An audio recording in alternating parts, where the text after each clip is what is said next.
My next guest is an account executive in sales at BC Lions Football Club and the director of analytics at Langley Rivermen Junior A Hockey Club. Please welcome Andrew Neilson. Andrew, how are you? Good, Vince. How are you doing? I'm great. Thanks for doing this. Andrew, before we start with your career, I want to ask you about some stuff that you've been doing while self-isolating. I saw on LinkedIn you did a couple certifications and you're doing training. I did the fundamentals of digital marketing on Google. Talked to another friend of mine about it. Said that it was pretty good. Learned quite a bit, and took me a while. I started about 2 months ago, and just with work and all, and doing it in my spare time. I finally finished that, and that was really good. I learned a lot. I would implore anyone who is looking to increase their knowledge a bit more to go out and do that. And at the beginning of quarantine, after about a month, I was really lazy, unmotivated. So I decided to start just working out as much as I could throughout quarantine. So I ordered myself a mat on Amazon and came right away, actually, which was shocking. Thanks, Amazon. And just started working out, doing some workouts with Lean Squad, a guy from Burlington, Ontario. He's a former Canadian rugby player, and the workouts are great. It's like 30 minutes, and it's a good sweat and burn.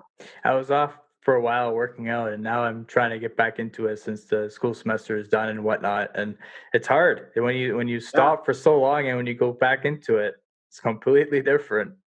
I know that feeling. So Andrew, walk us through why you want to work in sport and where you're today in your career. Yeah, I mean, so definitely started in high school when I was just playing sports all the time. I loved it, and I found the Brock Sport Management program, and I was like, oh, that'd be great to work in the business side of sports. So I decided to apply, and I got in, thankfully, and did my 4.5 years at Brock, and then now I got an internship with the BC Lions last summer, and then got promoted in the beginning of the new year here, and now I'm an account executive in sales with the Lions. Andrew, what is something that you think set you apart from others during the interview process with landing the role with the BC Lions? Yeah, for sure. Well, in my third year in the summer, I wanted to kind of expand and start doing an internship or working with a sports organization. I'd been building my resume through We Are Ready and doing some stuff with Brock Sport Business Association. And I really wanted to work at a sports organization in BC. So I emailed a bunch of people that I found online to the BC Lions, Canucks, anything like that. And one of the people at the Lions got back to me. We consider them a mentor now, and someone who I looked up to as well. And they got back to me and gave me the resume to their internship, which they do with a co-op actually. So it was actually paying, and kind of just wrote an introductory of what I wanted to do. Got the interview that year, but I didn't get the job. So last summer, when I was coming back to Vancouver, I applied again. I emailed them and said, hey, I applied last year. I'm still really interested in the position if it's there. I did an interview, and it was about an hour long, and I got the job right on the spot, and I was really thrilled, and I was really excited. So, and I'm here now, so it's great. It's been awesome. And did you find it troubling to follow up once you didn't get the job and then following up on email to find employment? Yeah, I think, just like any interview, you think you did a good job and you don't get the job. And there's that moment of, oh man, like you're really disappointed. But then, always ask for what you could improve in your interviews. I find that every interview and every step you want to take up in sport, you always have to set yourself apart, and you always have to be really good with your interview skills, because that's the first impression of you pretty much in person, right? So I'd say, asking for how you can improve and just building your resume that upcoming year, getting more experience in really, really helps get you that job. Right. Even with interviews, Andrew, I find sometimes you get really nervous 10 minutes before you're waiting in a waiting room, and you're thinking about your answers and what you're going to say and whatnot. And sometimes I get really nervous, but now it's a bit more comfortable. How is your process preparing for interviews and whatnot? I think just before, whenever I go into an interview, before I always think about what I've done in sport and what I've done in my positions. And then I kind of rehearse that and I think about questions I want to ask them at the end as well. Like, is there there's a chance for business development, in this role? Is there growth development? Sorry, what kind of responsibilities will I have that are miscellaneous? Things like that that kind of catch their eye, kind of make the conversation mutual, whereas they feel like they're the power and you're, the small person at the bottom there trying to get the job. Make them feel like you're almost at that same level, I think. That's how I kind of go into my interviews. I kind of ask them some questions too, just about how they got there as well, and try to connect on some issues as well and see if there's a good fit there for sure. I think, though, definitely rehearsing over what the role is and the responsibilities are and applying that to when you're talking about your past and what you've done in sport.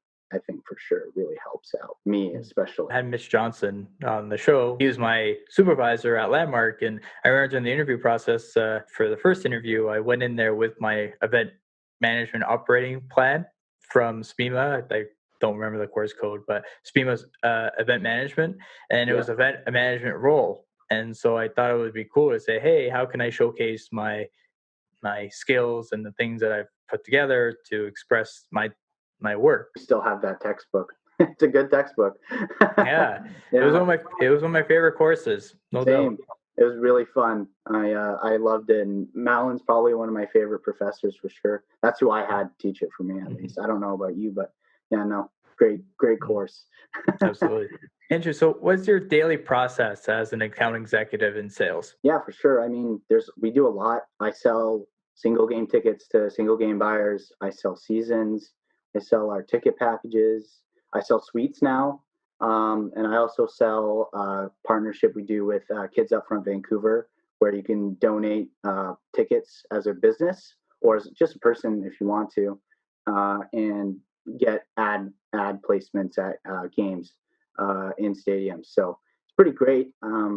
Say most of our days start with the morning huddle. We talk about what we're going to do and plan for the day, and then basically cold calling the rest of the day. So we have a target of 50 calls.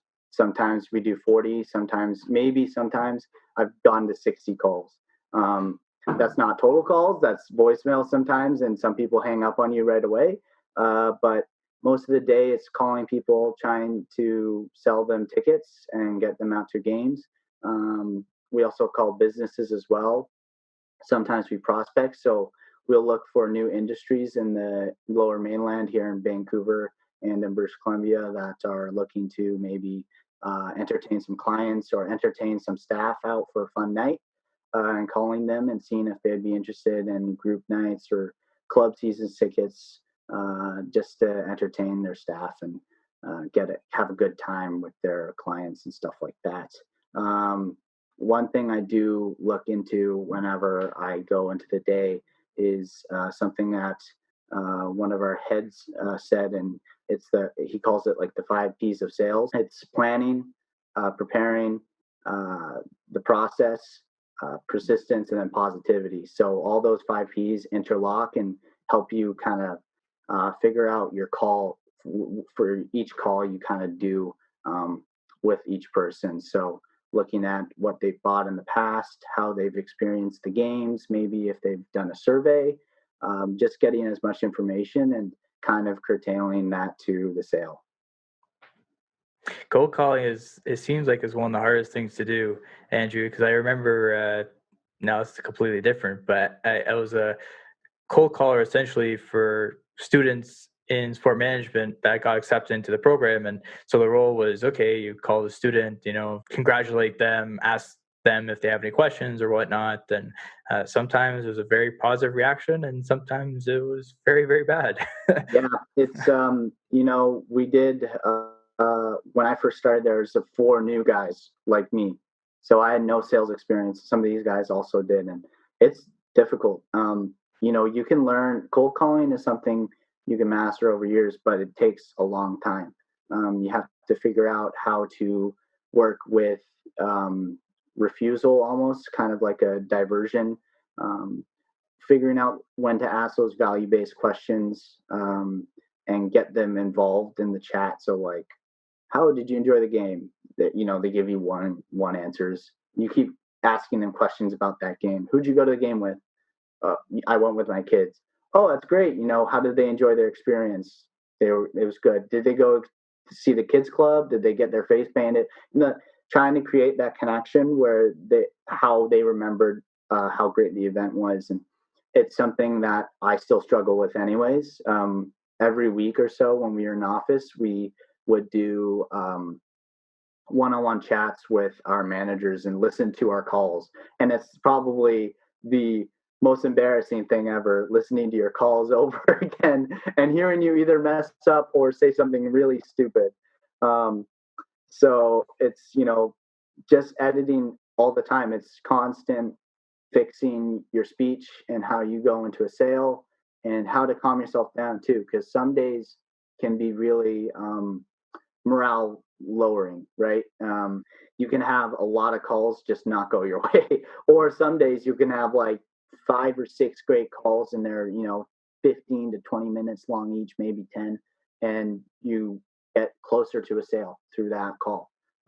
And also getting follow-ups and asking referrals. That's something that we have to do as well, and that's really vital in the sales process, is getting that follow-up and following up with that person about that potential sale. So, I mean, yeah, it's a, it's a hard thing to learn, but once you get to learn it, like you are pretty set for a lot of things, especially in the business side of sport. And you mentioned, Andrew, the pressure that goes into it every day, cold calling.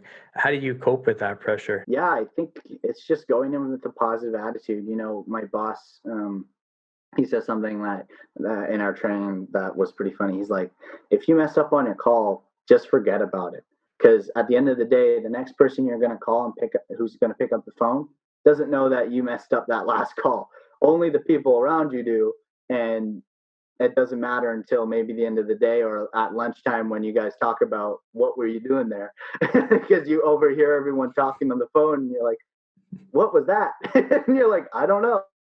Or you might say something witty like, you'll have a good time, I promise. Like, something like that. Like, you'll have a good time.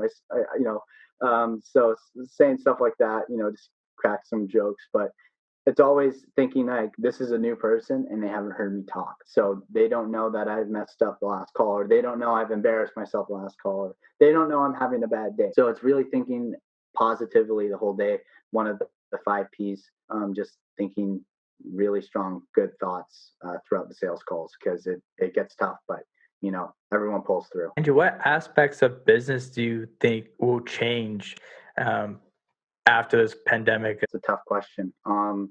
Probably say a lot more community presence. Definitely a lot more community presence. I think business will be fine. I think people will be coming back. Maybe not the same industries that you once had sponsoring sport. It might take them a while to come back in that game. But I'd say, people are thirsty for sports. You see the NFL draft that happened in April, and it had record amount of viewers. And the UFC is starting to come back, and they're, killing the game right now because they're posting money, and they're having broadcasts for advertisement deals. So I think people will clamor back right away once it's available to come into the games and come and support the teams again. But I think what has to come with that from sports, because some of us are privately owned, is putting that money back into the community, and really creating that establishment of trust and hope to the heroes, especially, that were here, and we want to thank them for everything they did, because if it wasn't for them, we would be in probably way more worse state. So I think a lot of more community presence, and I think people will be coming back no matter what. So I'm really positive. I'm really thinking positive about the future of business and sport, and after COVID. Absolutely. Sport is a great unifier. It's not going to be the same as we Yeah. all probably would think, but it will definitely be similar, I think. Yeah, it's going to be similar. I think there's a lot of logistics to figure out right now. I mean, the NHL's back, MLB's back. All those teams are coming back, and they're going to see some advertisement deals through their TV broadcasts because they're being fulfilled once again. Maybe that's in smaller amounts of money because there's lesser games and et cetera. But I think once people can come back in and watch the games, and we can get those gate receipts back in, that's going to be huge. Especially. Transitioning Andrew to hockey now. So, as the director of analytics with Rivermen Junior A Hockey Club, what does your role entail? Yeah, so I mean, I reached out to them as well, just like I did with the Lions. I emailed the GM and head coach and invited me in. He said he'd love to have me for the season. So, working all day, 9 to 5, sometimes it's hard to get out to a couple games. So I did at least 3/4 of the games this year. And I just followed up with Corsi and Fenwick, how many dump ins we got successfully in and out of the zone and how much we got and retrieved in inside the zone. Some analytics like that can help us with the possession game and see how our Lions are really performing throughout the year. And I loved it. I had my little corner and in the arena, the small arena there, and it's great hockey. The VCHL is really, really high level hockey. There's a lot of NCAA scouts at games I've seen from like Dartmouth, the Ivy League schools mostly, but it was really cool and it was a great experience just doing that and getting some more experience in the hockey world that I feel like every SPMA student really wants when they first get in. So it was really cool and I really enjoyed it, writing up reports at the end of the games, calculating the Corsi's and Fenwicks of certain lines, certain players, combinations, really evaluating players who had the best Corsi, who had the worst, what they could improve on, and giving that information. It was funny, he would give the information to players too. So if I did a couple games in a row, I'd actually notice that we keep the puck longer or shoot the puck more, and we get a lot more chances. So it's a really good support mechanism for them, I think, to really see how they could improve their play. So I really enjoyed being part of it, and hopefully we'll have a season as well in the PCHL next year, because it would start in about 2 months or so now. But I'm hoping for sure. What do you think, Andrew, the future with analytics? What trends do you foresee within hockey? I mean, I think it's growing even more right now. I was just reading an article the other day that like SAP and the NHL now have a partnership, and they're putting chips in the pucks now to create even more statistics. I think it's growing more. Um, would I say that analytics is taking over hockey, kind of like baseball? Probably not. I think the NHL is still in a state where it's a lot more of the older guys who are looking at brawn and speed, and the younger guys like Kyle Dubas and John Chaika who are looking at the analytics more. And I think to create a really good team, you need kind of a balance of that. But also personality, I think, plays a huge role in how teams play well. You see some of these big guys get traded, but their personality cuts in there a bit, or maybe even their analytics too. They might analytically be really good on the ice, but might not be that guy in the locker room you want. So it's a lot of you need a balance, and the analytics support, kind of hold up as a support of how is this guy performing and how important does this really fare to how he played on the ice this year. Because I even myself, I've seen that in players when I do analytics on them for our team this year in Langley, where we'd have a defensive centerman who was actually very, very good, but he would be put in so many situations, like, in the defensive zone draws that, they might lose the draw, and then he's on the ice for 5 shots against or something like that, something crazy like that, and he's only on for 1 shot 4. So his production and his Corsi don't look good, but he's actually a very good player. It's just he's not put in the right situations. So it's really more of a support mechanism, because there's one guy who's an offensive skill player will have a high Corsi, right? but one guy who's a defensive player or fourth line player might not have the same Corsi as that guy because that line is performing at an unreal rate and they're posting all the offensive numbers. And his line's meant for checking and getting the puck out and blocking shots. So it's an interesting concept because I personally, to conclude it, I think analytics and that old era kind of need to balance each other out because that's going to push your team to the next level for sure. You made a great point, Andrew, about character. I do agree with you, and with my experience in hockey, is you don't want a teammate that doesn't fit in within the group, or just you don't want any bad people, right?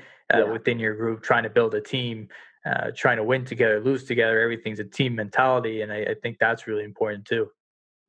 Yeah, no, it's something that I think some teams kind of look over, and you can see it in the past. Like, I think Brian Burke kind of talked about it with the Oilers and how they picked like Yakupov, and he was saying on Spin Chicklets that he was like the worst draft interview ever.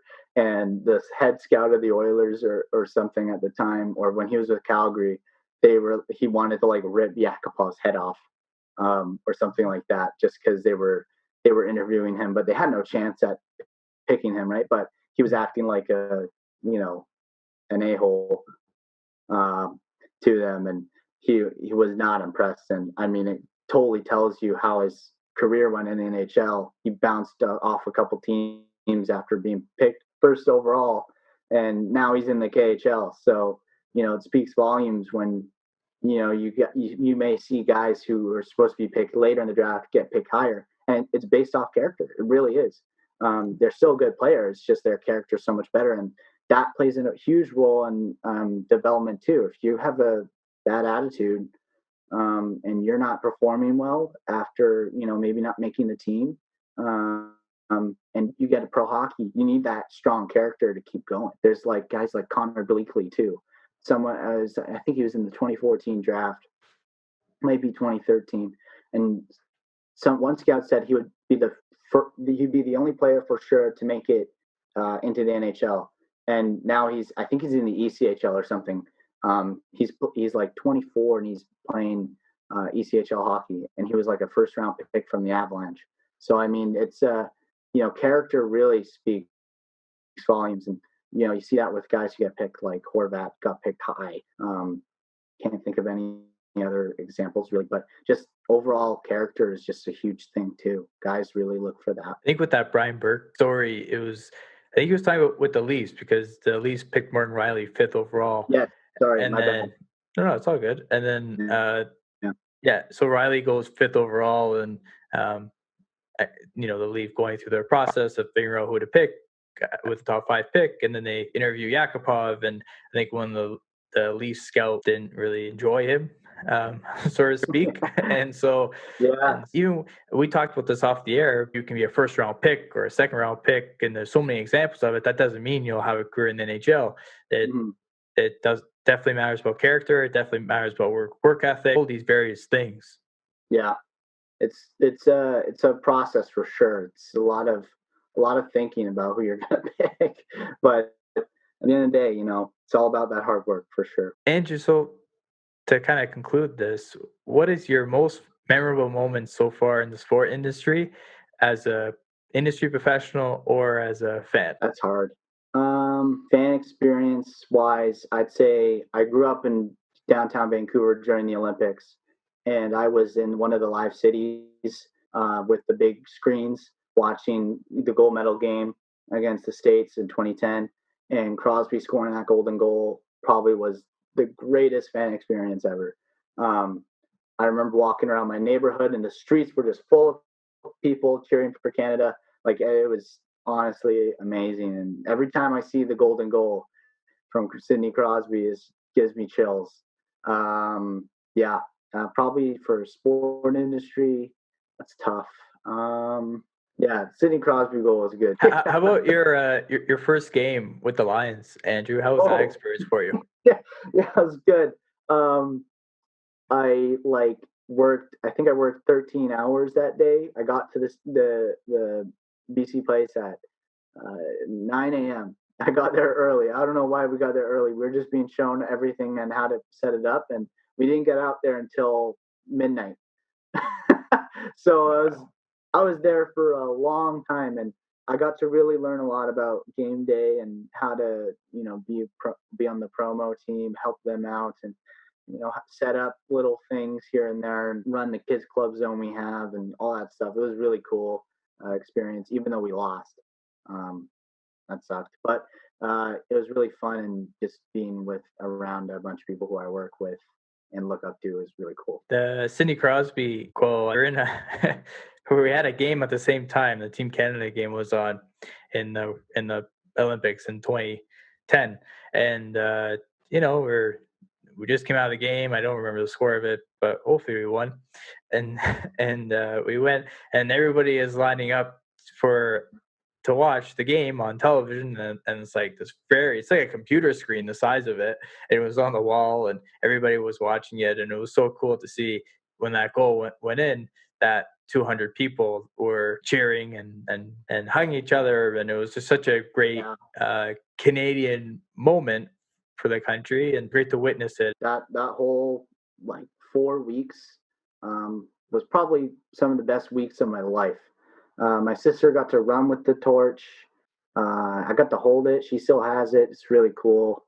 I mean, I saw so many. I actually, my school's field was used as one of the live cities. So a couple of the athletes came by our school at least 2 weeks before the Olympics started, and it was one of them was Melanie Ricker, the girl who won the snowboard cross for Canada, gold medal, and I have a photo of her taking a picture with her, and that's pretty cool. And we actually on the day we won gold against the States, Sidney Crosby goal.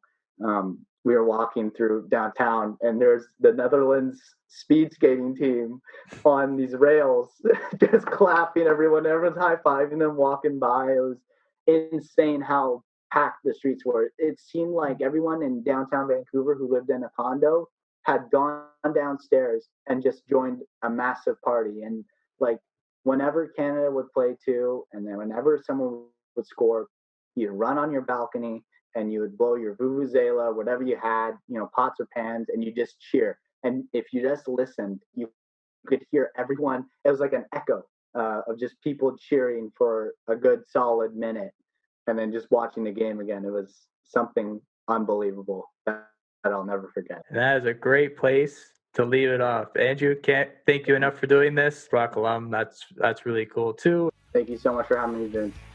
Andrew Neilson.